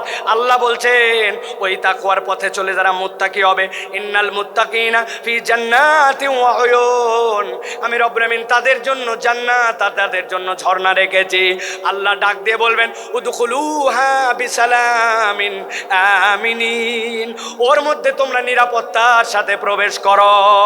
আল্লাহ মূলত বোঝাতে চান, আমার বান্দা যে একবার হবে, আমার এতাতকারী যে হবে, আমি তাকে জাহান্নামের জন্য সৃষ্টি করি নাই, আমি তাকে জান্নাত দিতে চাই। সুবহানাল্লাহ। কিন্তু বান্দা মনে মনে চিন্তা করছে, আমার তো গুনাহ খাতার কোনো শেষ নাই, আমি কেমনে বাঁচবো, আমি কেমনে এই পথকে গ্রহণ করব? আল্লাহ রাব্বুল আমিন বলছেন, বান্দা তুই ভয় পাস না, আমি তোর জন্য ঘোষণা করতেছি। রব্বুল আলামিন কোরআনুল কারীমের 5 নম্বর সূরা, সূরা মায়েদা এর 74 নম্বর আয়াতের মধ্যে বলছেন, আফালা ইয়াতুবুনা ইলাল্লাহ ওয়া ইস্তাগফিরুনাহু ওয়া ইস্তাগফিরুনাহু আল্লাহু গফুরুর রহিম। আমার আল্লাহ বলতেছেন, এই দুনিয়ার মানুষ ভালো করে বোঝো, আমি রব তোমাকে বললাম, আফালা ইয়াতুবুনা ইলাল্লাহ, তুমি কি আল্লাহর দিকে ফেরত আসবে না?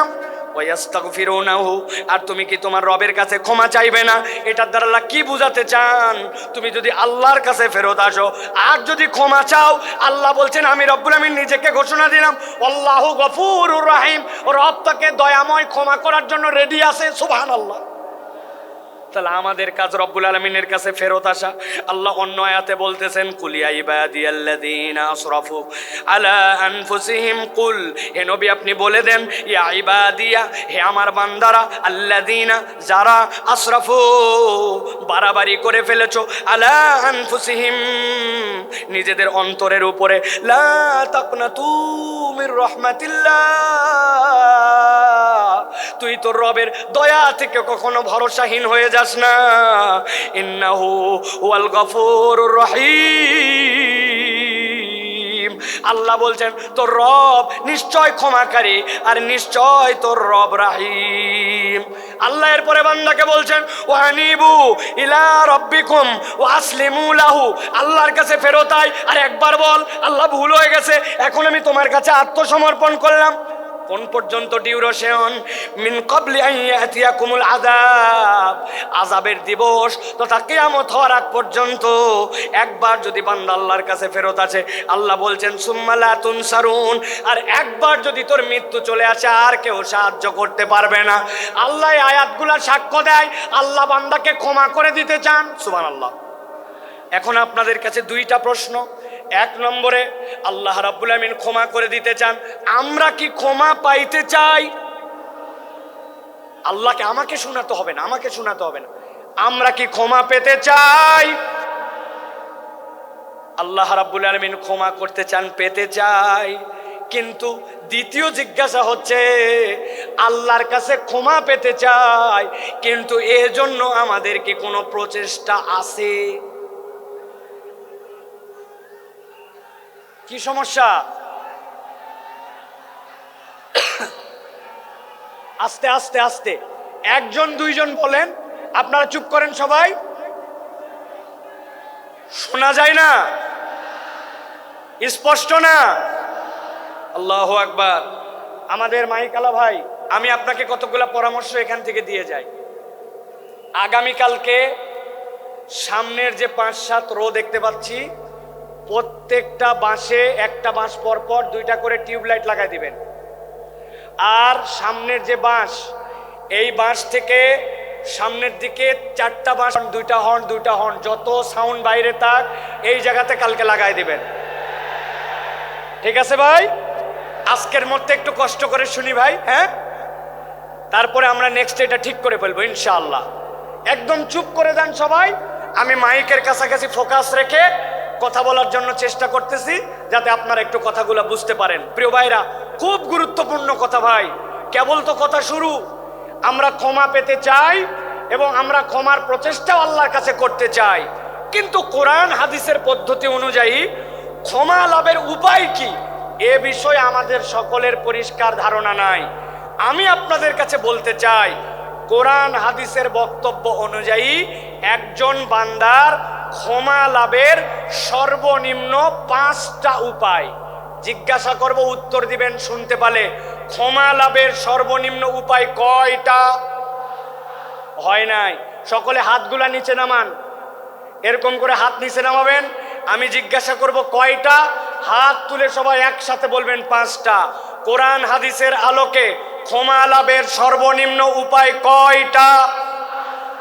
সব হাত ওঠে নাই, আমি দেখতে পাইছি। আরেকবার চান্স দিব, হাত নামান। ক্ষমা লাভের সর্বনিম্ন উপায় কয়টা? আলহামদুলিল্লাহ। এই 5টা কথা শুনবো, আমার বক্তব্য শেষ হবে, এশার আজান হবে ইনশাআল্লাহ। ভালো করে খেয়াল করে শোনেন। ক্ষমা লাভের উপায় হচ্ছে 5টা। কয়টা? এর 1 নম্বর হচ্ছে ঈমান এবং নেক আমল। আস্তে করে বলেন, 1 নম্বরটা কি? নেক আমল। ঈমান, নেক আমল। বলেন, ঈমান, নেক। এই ওয়াজটা যেন বাড়িতে মুখস্থ যায়, এজন্য আমি এত কষ্ট করতেছি। 1 নম্বর ঈমান এবং নেক আমল।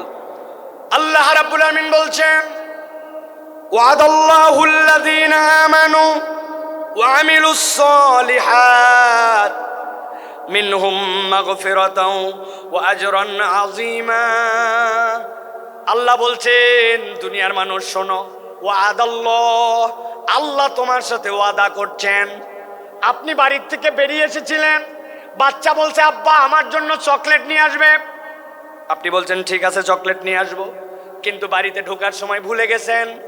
আপনি আপনার ছেলেকে বলছেন 5-এ ভালো রেজাল্ট কর, একটা সাইকেল কিনে দিব, কিন্তু আপনি সাইকেল কেনার কথা আর সামর্থ্যে কুলাই নাই, ভুলে গেছেন। বউরে বলছেন এবার খালি বেতন পাই লাল রঙের একটা শাড়ি তোমাকে কিনে দিব।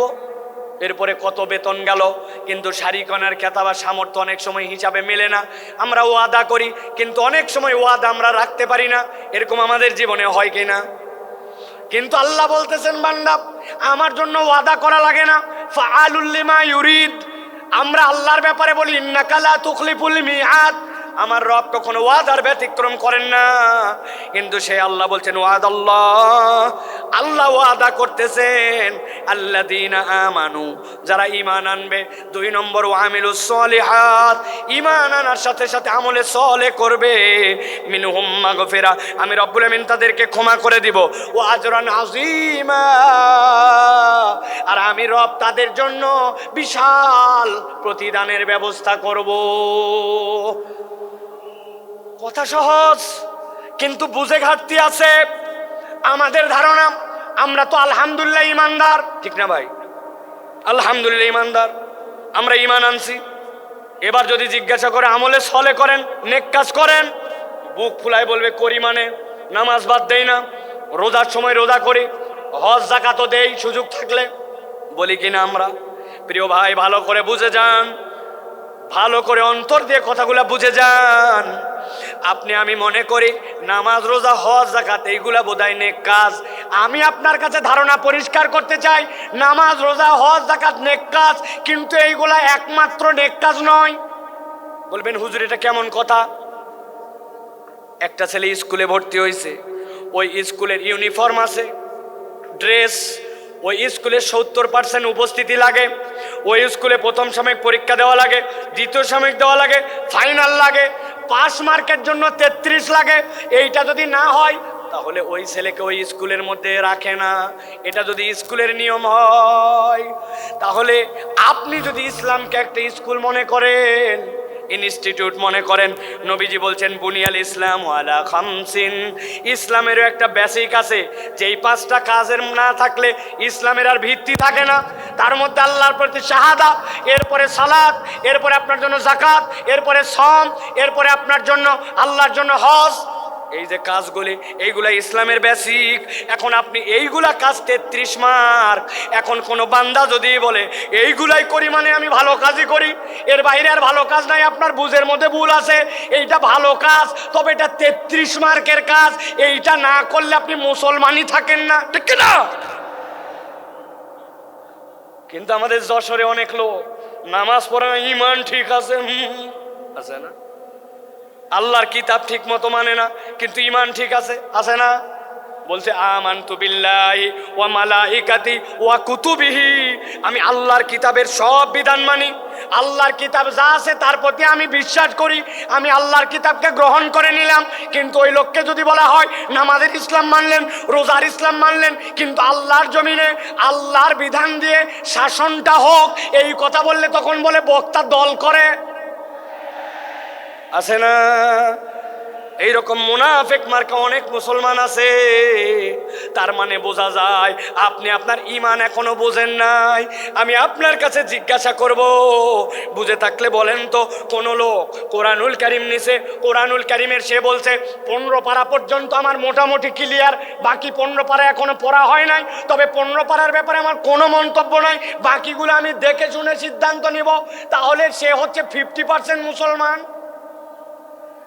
50%। আরেকজন বলছে পুরা কোরআন ক্লিয়ার, খালি সূরা নাসের ব্যাপারে আমার কিছু মন্তব্য আছে, সূরা নাসটা আমি ভালো করে জেনে তারপরে আমি কোরআনুল কারীমের বাকি মানবো, তাহলে সে 99% মুসলমান। কত পার্সেন্ট? 0 কোরআনের একটা অক্ষরও যদি আপনি অস্বীকার করেন, আপনি 0% মুসলমান, ঠিক না? আপনি না বলছিলেন আমানতু বিল্লাহি ওয়া মালাইকাতি ওয়া কুতুবিহি, আমি আল্লাহর প্রতি ঈমান আনি, রসুলের প্রতি, কিতাবের মধ্যে যা কিছু আছে সবগুলোর উপর। তাহলে আপনার কি ঈমান আনা হয়েছে? কথা বললেন না, হয়েছে? বাঁচার উপায় কি? আমি একটা বাঁচার উপায় বের করছি, যদি আপনারা জানতে চান তাহলে বলে দিব, বলবো। তবে শর্ত আছে, ফিরি ফিরি বলা যাবে না। যাওয়ার আগে আমার সাথে দেখা করে 50 টাকা করে হাদিয়া দেওয়া লাগবে। রাজি আপনারা? হুজুর খুচরা টাকা নেয়, এটা গাড়ি ভাড়া খালি দিতে পারবো না, এগুলো বললে হবে না। কয় টাকা বলবো? দেখেন, পছন্দ হলে টাকা দিয়েন, না হলে দিয়েন না। এখন থেকে আমরা সিস্টেম করে আল্লাহর কাছে আগেই বলে যাব। আমরা এখন থেকে কালেমাটা একটু সিস্টেম করে বলবো, আমানতু বিল্লাহি ওয়া মালাইকাতিহি ওয়া কিছু কিছু কুতুবিহি, অথবা বলবো আমানতু বিল্লাহি ওয়া মালাইকাতিহি ওয়া যদ্দুর বুঝি তদ্দুর কুতুবিহি। এই তো ফেরেশতা যায় কবরে ধরছে, ধরার পরে বলছে আমি আগেই বলে আসছি। আমি 8 দিনের মাহফিলে বলছিলাম যদ্দুর বুঝি তদ্দুর কুতুবি, আন্দাজে আমাকে ধরলে হবে না। বাটাম কি একটাও মাটিতে পড়বে? এই জন্য ভালো করে বোঝেন, ইসলামের বেসিক আপনাকে মেনে নিতে হবে, ওইটা আপনার জন্য ঈমান। তাহলে আমলে সলে কি? আল্লাহ তো ক্ষমা করতে চান। আল্লাহ রাব্বুল আলামিন আমলে সলে নবীকে দিয়ে শিখিয়ে দিয়েছেন। আপনি আপনার জীবনে কিছু কিছু নেক কাজ করতে শুরু করেন। নবীজি বলছেন লিল মুমিনি আলাল মুমিনি সিত্তু খিসাল, একজন মুমিনের জন্য আরেকজন মুমিনের নিম্নতম 6টা দায়িত্ব আছে, আপনি এগুলা পালন করেন। আপনি মসজিদে ঢুকছেন, 5 মিনিট হাতে সময় আছে, অযথায় বসবো না। 2টা রাকাত তাহিয়াতুল মসজিদ পড়ি, 2টা রাকাত দুখুলুল মসজিদ পড়ি, তারপরে বসবো। 2 রাকাত সময়, 2 মিনিট সময় আছে, সুবহানাল্লাহি বিহামদিহি সুবহানাল্লাহিল আযীম পড়ি, ধান লাগাচ্ছি, আস্তাগফিরুল্লাহ আস্তাগফিরুল্লাহ আস্তাগফিরুল্লাহ। সারা দিনে নিয়ত করছি 100 বার অন্তত দরুদ শরীফ পড়ে ফেলবো। আপনি আপনার আমলগুলা যখন এরকম করে বাড়াতে শুরু করবেন, দেখা হলেই সবার আগে সালাম দিব, মানুষকে মসজিদে নেওয়ার জন্য চেষ্টা করব। অনেক মুরব্বী আছে, এই কথা আমি বহু জায়গায় বলছি, আপনার কারণে মসজিদে বাচ্চা কাচ্চা মুসল্লি আসে না। আপনারা মুরব্বীরা রাগ করেন না, আমি কিন্তু আমার সবচেয়ে বাংলাদেশের সিনিয়র মুরব্বী ভাই, ওই ভাইয়ের দাওয়াতে কিন্তু এখানে আসছি। ভাই বলি যদিও, উনি আমার অনেক সিনিয়র। ভালো করে বোঝেন, মুরব্বীদের কারণে অনেক মুসল্লিরা আসে না। বাচ্চা কাচ্চা মসজিদে আসে, একটু হাসাহাসি করে না ভাই, একটু কথাবার্তা বলছে, মুরব্বীর গেছে একবারে মাথা গরম হয়ে, চিন্তা করছে কোন বেটা এত বড় হাসলো, আমি তাকে দেখাবো। উনি শেষ বৈঠকে বসে আছে, এখন আত্তাহিয়াতু পড়তেছে, আত্তাহিয়াতু লিল্লাহি ওয়া সাল্লাম। কার বেটা এরকম করলে রে দেখি তো, আল্লাহুম্মা সাল্লি আলা মুহাম্মদ, মনে হয় এটা হচ্ছে আকবরের বেটা হতে পারে। এরপরে আল্লাহুম্মা ইন্নী যালামতু নাফসি পড়তেছে, আর চিন্তা করছে যে ইমাম সাহেব এত লম্বা দোয়া পড়তেছে, বেয়াদবগুলা হাসাহাসি বন্ধ করে না। উনি এই সকল ভাবতেছে আর চিন্তা করছে, খালি নামাজ শেষ হক দেখাচ্ছে। আসসালামু আলাইকুম ওয়া রাহমাতুল্লাহ, আসসালামু আলাইকুম ওয়া রাহমাতুল্লাহ। আছে না এমন ঝাঁকি মারছে, ওই বাচ্চা মসজিদ থেকে বাড়াইছে, ওই বাচ্চার মসজিদে আসে না, ঠিক কি না? এই মুরব্বী যারা আছেন, কার কার পকেটে চকলেট আছে বার করেন, কার পকেটে আছে দেখি একটু। হুজুর চকলেট কেন লাগবে? আপনি ওই বাচ্চাকে ডাকতে বলছেন, দাদু হাসে না মসজিদের মধ্যে, আয় এদিকে আয়, এই চকলেটটা নিয়ে পরের ওয়াক্ততে কিন্তু হাসবি না দাদু, কিন্তু মসজিদে কিন্তু আসবি। পরের ওয়াক্তে আবার দেখা হয়েছে, হাসে নাই, দেখছেন, পাশে নিয়ে দাঁড় করে আরেকটা চকলেট বের করে দিয়েছেন। এক ছেলে কয়দিন চকলেট খায় পছন্দ করবে না? 2 দিন পরে 5 টাকার একটা কয়েন বের করে হাতে দিয়ে বলছেন, দাদু একটা বিস্কুট কিনে খাস, তুই তো চমৎকার করে নামাজ পড়িস। আপনি ওই বাচ্চাটাকে নামাজে উৎসাহ দিয়েছেন, হঠাৎ করে একদিন আপনার মৃত্যুর ডাক এসে গেছে, কবরে চলে গেছেন। কিন্তু যেই বাচ্চাকে চকলেট দিয়ে আদর করে মসজিদ থেকে বের করেন নাই, মসজিদ মুখী করছেন, 5 টাকার কয়েন দিয়া ওই ব্যক্তিকে আদর যত্ন করে মসজিদের মুসল্লি বানাই দিয়ে গেছেন, আপনি কবরে কিন্তু আপনার 20-25 টাকার ইনভেস্টমেন্ট, ওই বাচ্চা যতবার সিজদা দেয় আপনার আমল নামায় সওয়াব উঠে যায়। এর নাম আমলে সলে। আপনাকে টেকনিক করে আল্লাহর দিকে আগাতে হবে। আল্লাহ বলছেন আমার বান্দা যদি আমানু আমিলুস সলিহাত মিনহুম মাগফিরা ওয়া আজরান আযীমা, আমার বান্দাকে আমি রব কেবল ক্ষমাই করব না, আমি বিশাল পুরস্কার দিয়ে দিব ঈমানের সাথে। এই জন্য আমলে সলে লাগবে। সাথে সাথে হাদিসের গবেষণায় বোঝা যায় কোন ব্যক্তি যদি আল্লাহ রাব্বুল আলামিনের কাছে গুনাহ মাফের উদ্দেশ্যে একবার ইস্তেগফার করে, রব্বুল আলামিন তাকে আরো 3টা নিয়ামত দেন। 1 নম্বরে রব্বুল আলামিন ওই বান্দার কঠিন অবস্থা থেকে উদ্ধার করে দেন। 2 নম্বরে তার দুশ্চিন্তা দূর করে দেন। 3 নম্বরে তার রিজিকের পেরেশানি আল্লাহ তুলে দেন। সুবহানাল্লাহ। তাহলে ক্ষমা লাভের উপায় কয়টা ভুলে গেছেন? কয়টা? 5টা। 1 নম্বর গেল, এবার চলেন 2 নম্বর। 2 নম্বর হচ্ছে আল্লাহর কাছে ক্ষমা চাওয়া। বান্দা যদি ক্ষমা পেতে চায় আল্লাহর কাছে তাকে ক্ষমা চাইতে হবে। আল্লাহ রাব্বুল আমিন বলছেন وَمَن يَعْمَلْ سُوءًا أَوْ يَظْلِمْ نَفْسَهُ ثُمَّ يَسْتَغْفِرِ اللَّهَ يَجِدِ اللَّهَ غَفُورًا رَحِيمًا। আমার আল্লাহ বলছেন বান্দা ভালো করে বুঝো, ওয়ামাই আমাল, তোমাদের মধ্যে যে করে ফেলে সুআন, কোন গুনাহ, আও ইয়াজলিম নাফসাহু, অথবা নিজের উপরে সে জুলুম করে ফেলছে, সুম্মা ইস্তাগফিরিল্লাহ, 1 মুহূর্ত দেরি করে নাই, তার রবের কাছে সে ইস্তেগফার করেছে।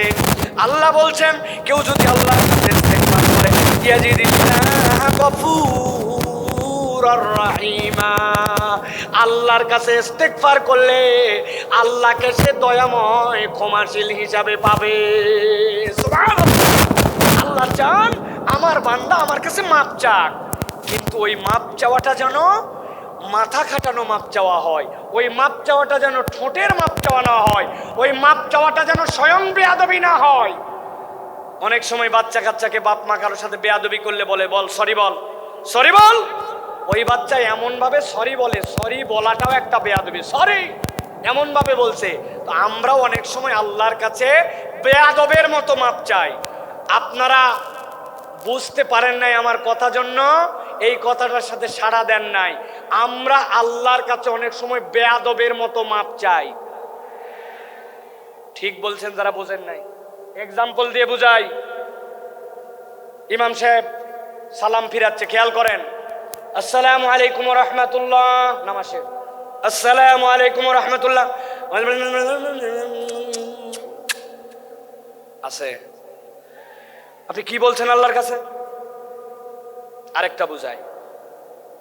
এমপি সাহেবের কাছে গেছেন, একটা চাকরি দরকার আপনার ছেলের জন্য, সুন্দর করে যাই এমপি সাহেবের কাছে বলতেছেন, মাননীয় এমপি সাহেব আপনার কাছে আসছি, আমার ছেলের একটা চাকরি দরকার, জরুরি ভিত্তিতে, আপনার অনেক ক্ষমতা আছে, চাকরি দরকার, মেহরবানি করে দ্রুত আমাকে চাকরি দেবেন, আসসালামু আলাইকুম ওয়া রাহমাতুল্লাহ।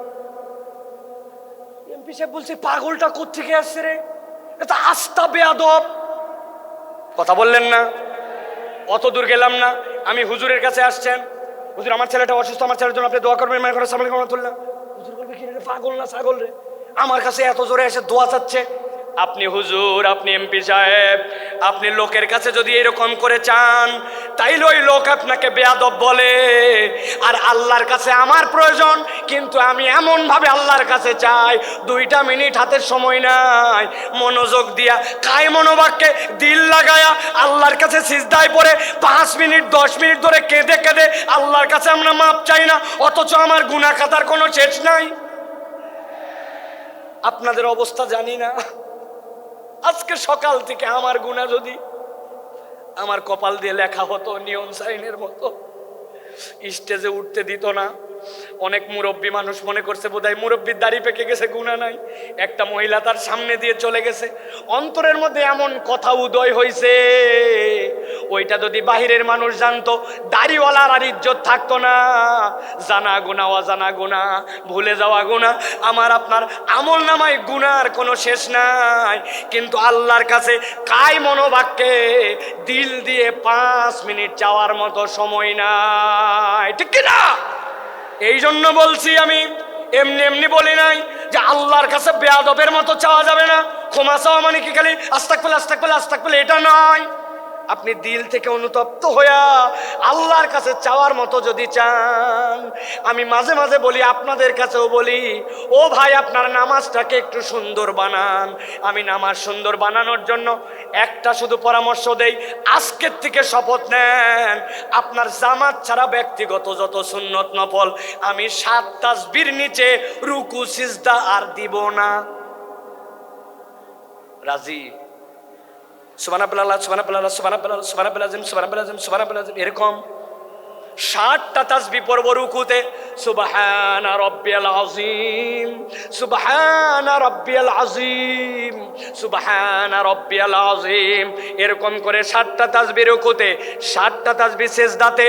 আমার নফল ব্যক্তিগত নামাজ আজকের থেকে 60টা তাসবির নিচে হবে না। রাজি আছেন ইনশাআল্লাহ? হঠাৎ করে উঠে গেছি 3 বার পরে, রেগুলার অভ্যাস, আবার টাইট করছি পরের রাকাত থেকেই, না আমি তো 7 তাসবির নিচে উঠবো না। আমি আল্লাহর কসম করে বলতেছি, আপনার নামাজের 50% সুন্দর হয়ে যাবে। তাহলে 2 নম্বর আল্লাহর কাছে ক্ষমা চাওয়া, 3 নম্বরে আল্লাহর কাছে তওবা করা। বলেন 3 নম্বর তওবা করা। বলেন। অনেকে বলবেন হুজুর ইস্তেগফার আর তওবার মধ্যে কি পার্থক্য? একটু আগেই তো বললেন ইস্তেগফারের কথা, ক্ষমা চাওয়ার কথা, তাহলে তওবার মধ্যে পার্থক্য কি? তওবার রকম আছে 4টা, দীর্ঘ আলোচনা সেদিকে যাব না, কিন্তু তওবার মানেটা ভালো করে বোঝেন। আল্লাহ কোরআনে বলেছেন, তুবু ইলাল্লাহি তাওবাতান নাসুহা, তোমরা আল্লাহর কাছে তওবা করো, তওবাটা যেন নাসুহা হয়। কি হয় নাসুহা মানে? কি আরবিতে নাসুহা শব্দটার উৎপত্তি স্থল 2টা, হয় নাসাহাতুন বা নাসাহাতুন। পেটের মধ্যে বাচ্চা, শাশুড়ি মা চিন্তা করছে আমার মেয়ের ডেলিভারি হবে, বাচ্চা কাচ্চার জন্য কাঁথা সেলাই করা লাগবে, এই ছিঁড়া লুঙ্গি, এই চাদর, অমুক কাপড়, এইগুলা জোড়া দিয়ে দিয়ে কাঁথা বানায়, ঠিক কিনা? ভালো করে মনে রাখবেন, নাসাহাতুন মানে ভাঙ্গা সম্পর্ক জোড়া লাগানো, আর নাসাহাতুন মানে ফেরত আসা। আল্লাহ বলছেন আমি আমার বান্দাকে দেখতে চাই অতীতের জন্য অনুতপ্ত, ভবিষ্যতে আর করবে না, আল্লাহর সাথে সম্পর্ক ছিন্ন হয়েছিল জোড়া লাগাবে আর আল্লাহর কাছে ফেরত আসবে। একবার যদি তুমি তওবা করতে পারো, আল্লাহ বলছেন আমি তোমার সব গুনাহ খাতা মাফ করে দিতে রেডি আছি। আল্লাহ কোরআনে বলছেন, ওয়া হুয়াল্লাযী ইয়াকবালু আত-তাওবাতা আন ইবাদিহি ওয়া ইয়াফু আনিস সাইয়্যাত ওয়া ইয়ালামু মা তাফআলুন।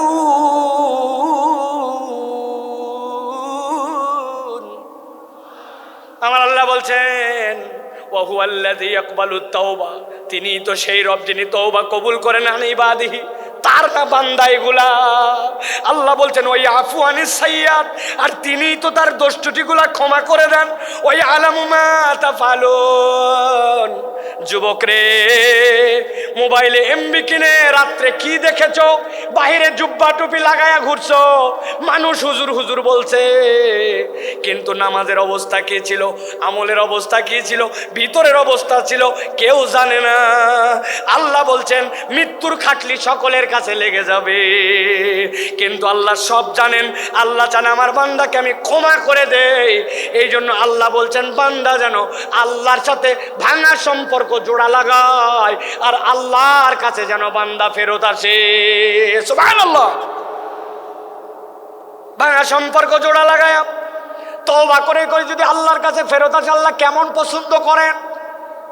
নবীজি বলছেন, এক লোক মরুভূমির পথে রওনা হয়েছে, উটের পিঠের মধ্যে তার খাবার, 7 দিনের রাস্তা ধরেন, অর্ধেক পেরিয়েছে। যেই না অর্ধেক রাস্তা পার হয়েছে, যাওয়ার পরে একটু গাছের নিচে ক্লান্তি আসছে, ঘুমায় গেছে। ঘুমায় যাওয়ার পরে ঘুম থেকে উঠেছে, উঠার পরে দেখে হায় রে, আমার যে খাবার সব উঠ ছিল, উঠ নাই, উঠ পালায় গেছে। মরুভূমিতে যদি কারো উঠ পালায়, ওই উঠ আর ফেরত আসে না। ওই বান্দা জানে সামনে 3 দিন যে আগাবে এই তার ক্ষমতা নাই, মরুভূমি যে গরম, একদিনে শেষ হয়ে যাবে, পিছনে যে বাড়িতে ব্যাক করবে সেই সুযোগ নাই। ওই লোক তো ঘাবড়ায় গেছে, নিশ্চয় এখন নিশ্চিত আমার মৃত্যু, মৃত্যুর চিন্তায় ওই লোক আবার ঘুমায় গেছে। আল্লাহর নবী বলছেন, এরপরে হঠাৎ করে সে উঠেছে, উঠার পরে দেখে উটটা আবার তার সামনে এসে হাজির হয়ে গেছে। ওই উটার পালায় যায় নাই, খাদ্য নিয়ে তার সামনে দাঁড়ায়া উত্তেজিত হয়ে সে বলছে, আয় আল্লাহ, আপনি আমার গোলাম আর আমি আপনার মাবুদ। যদিও কথাটা হাকিকি না, কিন্তু আনন্দে উত্তেজিত হয়ে বলছে। আসলে বলার কথা আল্লাহ আপনি আমার মাবুদ আর আমি গোলাম, কিন্তু উত্তেজনায় কথা ঘুরে গেছে। নবী বলছেন, হারানো উট পেয়ে উটের মালিক যেরকম খুশি হয়, কোন বান্দা যদি হাজার ভুল করুক না কেন, একবার তওবা করে আল্লাহর কাছে ফেরত আসে, আল্লাহ এর থেকে অনেক বেশি খুশি হয়ে যায়। সুবহানাল্লাহি ওয়া বিহামদিহি। এই জন্য প্রিয় ভাইরা, আল্লাহর কাছে তওবা করে আমাদেরকে ফেরত আসতে হবে। তাহলে 1 নম্বর ঈমান এবং নেক আমল, 2 নম্বর আল্লাহর কাছে ক্ষমা চাওয়া, 3 নম্বর তওবা করা, 4 নম্বর তাকওয়া অর্জন করা। কি করা? তাকওয়া অর্জন। আল্লাহ বলছেন, ইন্নাল্লাযীনা ইয়াখশাউনা রাব্বাহুম বিল গায়ব লাহুম মাগফিরাতুন ওয়া আজরুন কাবীর, মাগফিরাতুন ওয়া আজরুন কাবীর। আল্লাহ বলছেন, যারা আল্লাহকে ভয় করে, আল্লাহকে ভয় করে চলে, আল্লাহ ভয় করাটাই অটোমেটিক রব্বুল আলামিন বলছেন তার ক্ষমা প্রাপ্তির কারণ হয়। সুবহানাল্লাহ। আমরা বাংলাদেশ নিয়ে স্বপ্ন দেখি, বাংলাদেশ সোনার বাংলাদেশ হবে, বাংলাদেশ দুর্নীতিমুক্ত বাংলাদেশ হবে। এর জন্য দুর্নীতি দমন কমিশন, এর জন্য সিসিটিভি, এর জন্য অনেক কিছু আমরা আয়োজন দেখলাম। কিন্তু জিজ্ঞাসা করতে চাই, এত আয়োজন করেও বাংলাদেশকে কি দুর্নীতি মুক্ত করা গেছে? দুর্নীতি মুক্ত তো হয় নাই, আরো দুর্নীতি বেড়েছে। আমি মজা করে বলি, দুর্নীতি দমন কমিশন একটা স্টেপ নিয়েছে, দুর্নীতিকে না বলুন। এই জন্য প্রত্যেক জেলা শহরে, প্রত্যেক ডিসি অফিসে সেমিনার হবে, বিভিন্ন জায়গায় ফেস্টুন লাগানো হবে, স্টিকার মারা হবে, দুর্নীতিকে না বলুন। এর জন্য বাজেট হয়েছে ধরেন 10 কোটি টাকা। আল্লাহর কি কাম, এই 10 কোটি টাকা 8.5 কোটি টাকা দুর্নীতি হয়েছে। আপনি না দুর্নীতিকে না বলবেন বলছেন, কিন্তু কোথায় দুর্নীতি দূর করতে পারলেন? সিসি ক্যামেরা লাগাইছেন, দুর্নীতি যায় নাই। আমি পাসপোর্ট অফিসে গেছিলাম, আমার পাসপোর্টের 6 মাসের নিচে মেয়াদ শেষ, অনেক আগের কথা। পাসপোর্টটা রিনিউ করতে হবে। পাসপোর্টে যাওয়া, অফিসে যাওয়ার আগে আমাকে লোকজন বলছে প্রস্তুতি নিয়ে যায়েন। আমি চিন্তা করছি প্রস্তুতি মানে বোধহয় কলম কাগজ, তাই তো নাকি? জি না, প্রস্তুতি মানে মাল পানি, ঠিক কিনা? আমি এইগুলা নিয়ে গেছি। যাওয়ার পরে এখন পাসপোর্ট অফিসের দোতলায় আমাকে খালি ঘুরায়, অনেক ঘুরায়া টাকাও নেয় না, কাজও করে না, কি জ্বালা। অনেকক্ষণ পরে বলছে নিচে চলেন। দোতলার থেকে যখন আমাকে নিচে নিয়ে আসছে, নিচে আনার সময় একটা সিঁড়ি, মধ্যে একটা ল্যান্ডিং, এরপর আরেকটা সিঁড়ি। তো 1 ধাপ সিঁড়ি পার করে মধ্যে যে জায়গা, ওই জায়গায় দাঁড় করায় বলছে টাকা ছাড়েন। আমি বললাম, ভাই তোমাকে এই টাকা দেওয়ার জন্য তো বহুতক্ষণ ধরে আমি ঘুরি, তুমি এতক্ষণ ঘুরাই এই জায়গায় এনে কেন টাকা চাও? বলে, হুজুর তাহলে শোনেন, এই বিল্ডিংটি পুরাটা সিসি ক্যামেরা নিয়ন্ত্রিত। আমরা মনিটরে চেক করে দেখছি, পুরা বিল্ডিং এর সব জায়গাটা ভিডিওতে আছে, খালি এই জায়গাটা ধরে না। তো যেই জায়গাটা ধরে না, ওই জায়গায় উনি টাকা খায়। তাহলে দুর্নীতি দূর করতে চান আর দেশকে সোনার বাংলা বানাতে চান, কখনো এটা সম্ভব নয় যদি না মানুষের দিলকে আল্লাহর ভয়ে ভীত করে একটা উন্নত চরিত্রের প্রজন্ম তৈরি করা না যায়, শিক্ষা সংস্কার করা যদি না যায়, এই প্রজন্মকে কখনো মানুষের মতো মানুষ এই বাংলাদেশকে সোনার বাংলাদেশ বানানো সম্ভব নয়। কিন্তু আমরা দেখেছি আমাদের শিক্ষা ব্যবস্থায় গাফলতি, নানান জায়গায় গাফলতি। এইগুলা আসলে কার কাছে আমরা বলবো আর কে যেন কথা শুনবে, এইরকম একটা অবস্থা হয়ে যাচ্ছে। এই জন্য আমরা স্পষ্ট কণ্ঠে বলতে চাই, বাংলাদেশকে যারা সোনার বাংলাদেশ বানাতে চান, আপনাদেরকে কোরআন হাদিসের শিক্ষায় এই জনগোষ্ঠীকে শিক্ষিত করতে হবে, এর কোনো বিকল্প নাই, ঠিক কিনা?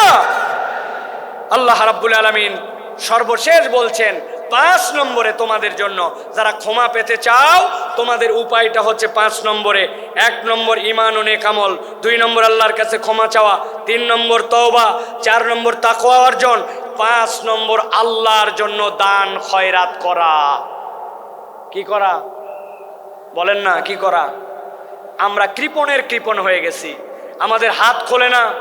আপনাদের এলাকায় খবর নিয়ে দেখবেন, মসজিদে আপনাদের জুমার দিনে মুসল্লি 200 জন, প্রত্যেকটা মুসল্লি যদি 20 টাকা করে দেয়, মসজিদে 4,000 টাকা হয়, 4 জুমা মিলাইয়া মসজিদে একটা ভালো ফান্ডিং হয়ে যায় 20,000 টাকার। মসজিদ কারো দিকে তাকাতে হয় না। কিন্তু আমাদের মুসল্লিদের অবস্থা এমন, মসজিদে সেরা টাকা দেয়, একটা টাকা পকেটের থেকে বের হয় না। আপনি যদি ক্ষমা পেতে চান, আপনাকে দান খয়রাত করতে হবে। দান খয়রাত না করলে ক্ষমা পাওয়া যায় না। দান খয়রাত ক্ষমা প্রাপ্তির মাধ্যম। আমি ছোট্ট 2টা হাদিস বলে শেষ করে দিব। এক মহিলা নবীজির কাছে আসলো, আসার পরে নবীজির জন্য একটা বুর্দা নিয়ে আসলো।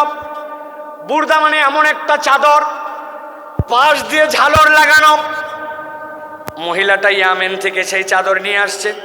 সাহাবীরা বলছে নবী সাল্লাল্লাহু আলাইহি ওয়াসাল্লামের কাছে আসে যখন বলল, হাযা হাদিয়াতুল লাকা ইয়া রাসূলুল্লাহ, নবীজি এমন ভাবে হাত পেতে ওইটা নিলেন যেন কতই না তার প্রয়োজন। সম্মান জানায় নবীজি নিলেন। নেওয়ার পরে নবীজি গায়ে দিলেন। সাহাবায়ে কেরাম বলছেন নবীজির গায়ে এত সুন্দর লাগছিল, এত সুন্দর ড্রেসে আমরা নবীকে খুব কমই দেখেছি। হঠাৎ করে একজন সাহাবী বলল, ইয়া রাসূলুল্লাহ, আপনার চাদরটা আমাকে দেন। নবীজির সাথে সাথে উঠে বাড়ির মধ্যে চলে গেলেন। সাহাবীরা বুঝলেন নবীজি পুরাতন চাদর পরে নতুন চাদরটা ওই সাহাবীকে দিয়ে দিবেন। সাহাবায়ে কেরাম ওই সাহাবীকে বললেন, তুমি এই কাজ করলে কেন? নবীজি দেখলেন না কত সুন্দর লাগতেছিল, কত আগ্রহ করে নিলেন, তুমি কেন এখনই চাইলে? ওই সাহাবী বলতেছেন, ও আমার সাহাবীরা, চাদরের যে খুব বেশি আমার দরকার তাও না, কিন্তু আমি চেয়েছি নবীজি চাদরটা গায়ে দিয়েছেন, আর কেউ গায়ে দেয় নাই, ওই চাদরটা দিয়ে যেন আমার দাফন কাফন হয়, এই জন্য আমি চাদরটা চাইছি। ঠিক ঠিক নবীজি বাড়ির থেকে বের হয়েছে, তার হাতে চাদরটা তুলে দিলেন। আল্লাহ নবীর কাছে কেউ চেয়েছে আর ফেরত গেছে এরকম কোনো প্রমাণ নাই। এক মহিলা নবীজির জন্য কয়টা খেজুর আর একটা শশা নিয়ে আসছে। যাদের শরীরে এনার্জি পান না, শরীর ভালো হয় না, পেটের অসুবিধা নানান কিছু, আপনি শশা আর খেজুর মিলায় খাবেন, আল্লাহ চাইলে আপনার শরীরকে আল্লাহ চাঙ্গা বানায় দিবেন। নবীজি পছন্দ করতেন, ওই মহিলা নিয়ে আসছে এটা। নবীজি এক বাটির খেজুর ঢেলে শশাটা ঢেলে নিয়ে নবীর কাছে যতগুলা স্বর্ণালঙ্কার ছিল সবগুলা তুলে বাটির মধ্যে ভরছেন, ভরে তার কাছে তুলে দিছেন। ওই মহিলা তো ঘাবড়ায় গেছে, কয় খেজুর আর শশার বিনিময়ে আল্লাহ নবী এত কিছু দিয়ে দিলেন। নবীজি সর্বোচ্চটা দেখাই দিয়ে গেছেন, উম্মতের কাছ থেকে কেউ যেন ফেরত না যায়। সুবহানাল্লাহ।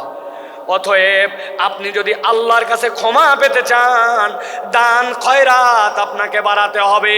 হযরত আলী কাররামাল্লাহু ওয়াজহাহু, তার অভ্যাস ছিল তিনি যদি আল্লাহর কাছে ইস্তেগফার তওবা করতেন, যতবার তওবা করতেন ততবার সাদাকা করতেন।